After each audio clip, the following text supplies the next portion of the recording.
A ver, ¿y si gran parte de lo que nos han contado sobre la historia del arte no fuera del todo cierto? Hoy vamos a hablar de un artista que no solo se adelantó a su tiempo, sino que pintó el futuro. Y lo más increíble es que lo guardó en secreto, esperando a que el resto del mundo estuviera, preparado para verlo. Venga, una pregunta rápida. Si pensamos en quién fue la primera persona en crear arte abstracto, ¿qué nombres se nos vienen a la cabeza? Pues sí, lo más probable es que pensemos en gente como Kandinsky o quizá Mondrian, ¿verdad? Son los nombres que siempre aparecen en los libros, los gigantes, los padres oficiales de esa revolución artística. Pero, ¿y si la historia real fuera mucho más interesante? Que tuviera un giro de guión. Porque el verdadero origen de la abstracción, no estaba en los talleres de estos hombres, estaba en la obra secreta de una mujer que se les adelantó, y no por poco, sino por décadas. Así que vamos a ponerle nombre y cara a esta pionera secreta. Vamos a hablar de Hilma af Klint. ¿Y quién era Hilma af Klint? Pues mira, era una artista sueca, nacida en 1862. Se formó como pintora de la manera más clásica que nos podamos imaginar. Pero, y aquí viene lo bueno, en secreto, su arte era otra cosa. Algo totalmente radical. Estaba muy conectada con la espiritualidad y empezó a crear unas obras abstractas que para ella eran mucho más que arte. Eran literalmente mensajes para el futuro, para nosotros. Claro, esto nos lleva a la pregunta clave. ¿De dónde salía todo esto? Porque no era una simple evolución de su estilo, no. Para Hilma af Klint, pintar era como abrir una línea directa con el mundo espiritual. Fijaos en esta frase, que lo dice todo. Las pinturas fueron hechas a través de mí. Yo era un instrumento. Es que ella estaba convencidísima de que no era la autora en el sentido tradicional.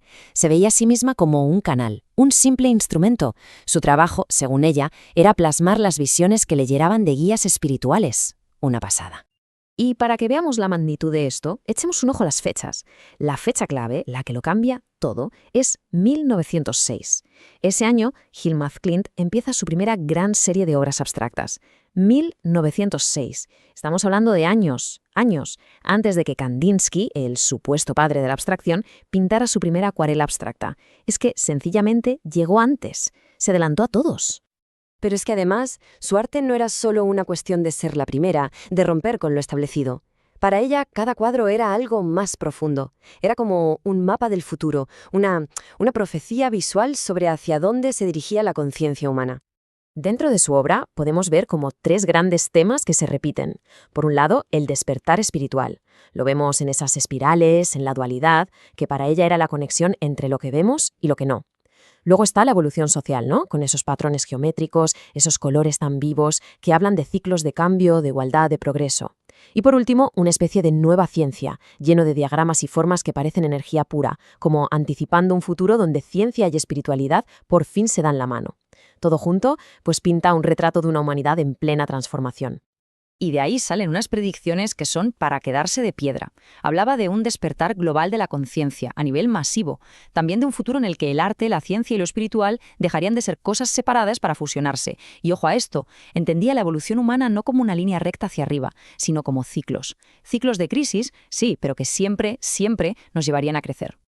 Y aquí es donde todo cobra un sentido brutal hoy en día.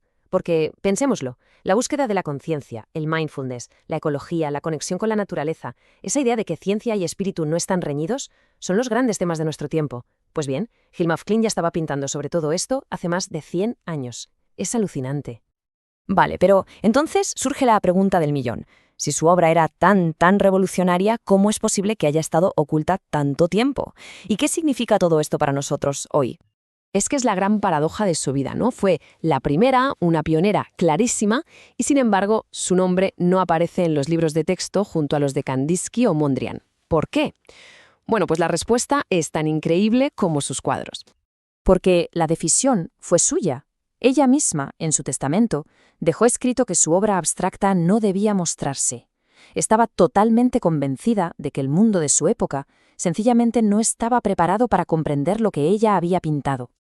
Y no solo eso, es que puso una fecha. Dejó dicho que su trabajo tenía que estar guardado, oculto, durante al menos 20 años después de su muerte. ¡20 años! Creía que solo después de ese tiempo, la conciencia de la gente habría cambiado lo suficiente como para empezar a entender sus mensajes. Y ojo, que no hablamos de 4 cuadros sueltos. Cuando murió en 1944, dejó un tesoro de más de 1000 obras. 1000 y cientos de cuadernos llenos de notas. Era un universo entero de símbolos, de visiones, esperando a que llegara su momento. Todo esto nos hace replantearnos una idea, ¿no? La idea de qué es una profecía. A lo mejor no se trata de predecir el futuro con palabras, de forma literal. Quizá una profecía puede ser una imagen, un símbolo, un color, un tipo de arte que no está ahí para decirnos esto va a pasar, sino para despertarnos, para que seamos capaces de sentir el futuro y, quién sabe, de crearlo. Y al final la gran pregunta que nos deja todo su legado es esa. ¿Puede el arte ser una forma de profecía?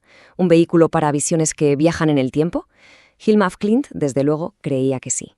Y su historia nos demuestra que a veces el futuro no llega gritando con palabras, a veces simplemente aparece como un símbolo en un lienzo, esperando pacientemente a que nuestros ojos y nuestra conciencia estén listos para verlo.